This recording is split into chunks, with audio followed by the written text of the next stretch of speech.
Nung po tinawag yung pangalan ko, maapaw sa gratitude ang puso ko po. Basta no words can describe kung paano po ang nararamdaman ko ngayon.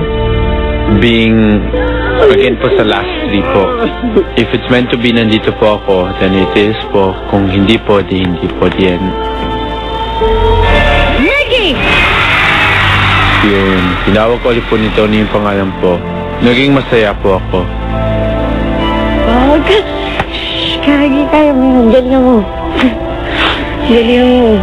Bruce and Wendy, are you ready? Yes. Galingan mo. Gawin mo. Congratulations, you are Galingan mo. Ako na. Kung tumahimik ka, galingan mo. Ano? Eh ba? Opo. Wendy! It's for you. Guys.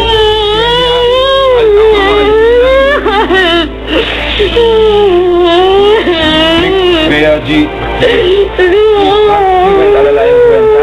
Kung ibabayan ng Saturday kita tayo. Okay? Hello. Love you. Love you. Hari ko. Hari. Wendy ka. Guys! Oh! Bakit dito? Palabas! Ito sa purpose. May rason yan. Wendy, maniwala ka. Maniwala ka talaga. Maniwala ka. Kung mababae siya sa Bili ba? labas sa Bili. kain.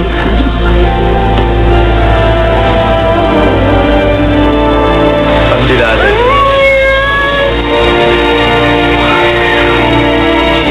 Hindi ko lang ine-expect na ganun kagrabe yung ano niya sa akin. Sobrang natutuwa lang po kasi yun, parang magmahal sa akin ng ganun. Ano, minsan lang. Sasampalin kita, ikaw ito nagsasabi ilang araw na lang. Ano ka ba? Yung eto sa'yo. Ano, di ba, Mickey, alam mo naman yung ano natin, di ba? Parang ano ba, maano, taseng kapalit mo. Ano, gano'n. Binigay mo naman yung post. Kasi baka mamekis niya na naman ako ng torrid parang nung mga nakaraan. Kaya nagmadali na ako. Correct. Wow! So anticipating, ha? Wow, super. Ay, Ako naman! Wow! nga ba sinasabi? Yan ang gusto ko, Wendy, mga MTV ganyan.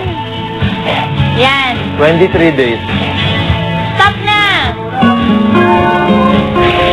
Body, patawan mo. What? Wow, in times of depression, very demanding. That's demanding talaga. Yan nga ba sinasabi ko kaya focus niyo sa punta sa kanya. What?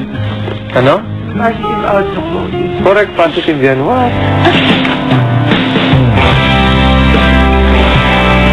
Pagdating sa kwarto, si Wendy, iba naman ang pinagkakabalahan.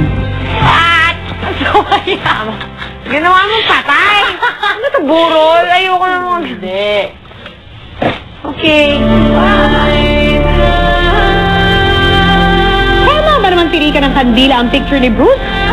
What ka naman, Wendy? Piniri ka ng kandila. Then. Superman.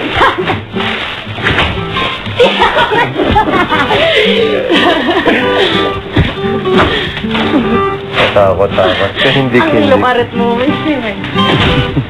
Si Bea ang pinakawala sa sarili ngayong award ka talaga. Nagpun ng prayer room. Alam mo yung unang isip ko. Ewan ko sa'yo, Beatrice, kung ano sa tumatakbo sa utak mo. So, tinawag ako. Nandito pa sila. Ay, wait muna. Tumatang. Thank you. Aray. Oo, kami, babe. Nakadalo. Super lasing. Aray ko. Gusto ko silang kasama lumabas. Bug. Tapos pagdating dun sa sabay pasok sa prayer room, sabi ko, nag-aayos ako. Tapos habang nag-aayos ako ng mga itim na pillow, sabi nagpapasalamat ako, sabi ko, tapos bigla nag-voice over si Kuya. Oo nga pala. Matapos ang pagbibiro kay Bea, may ipinagtapad si Wendy kay Kuya. Nawiwindang ako dito kay Bea nung tinatanong namin kung ba't Bea, ngarag ka kanina. Tapos parang, di sabihin niya na lang na masaya siyang nakasama siya sa Big Four, sa mga ligtas. Sinasabi niya pa na, kasi ang hirap ng feeling na nasa labas na ako, tapos kayo nasa loob pa. Gusto ko magkakasama tayo. Alam niya naman pong mangyayari yun, tsaka alam naman pangyayari sa lahat. Tsaka wala naman po siyang super close sa amin lahat. Para sabihin niya pa yun. Parang sinasabi niya lang po yun dahil yun yung magandang sabihin. Tsaka yun nga po kasi, na-feel ko naman po na hindi siya masyadong masaya nung bumalik ako last time ng eviction. So, para magsasalita siya ng ganyan kanina, okay. Yun na. So, baka ganun nga po siya talaga. May pagbabago pa kayang magaganap sa samahan ni Wendy at Beatrice, lalo pat ang isa sa kanila ay maaari nang lumabas bukas. Magkita-kita tayo para sa 12th at final eviction night bukas ng gabi sa Eviction Hall kung saan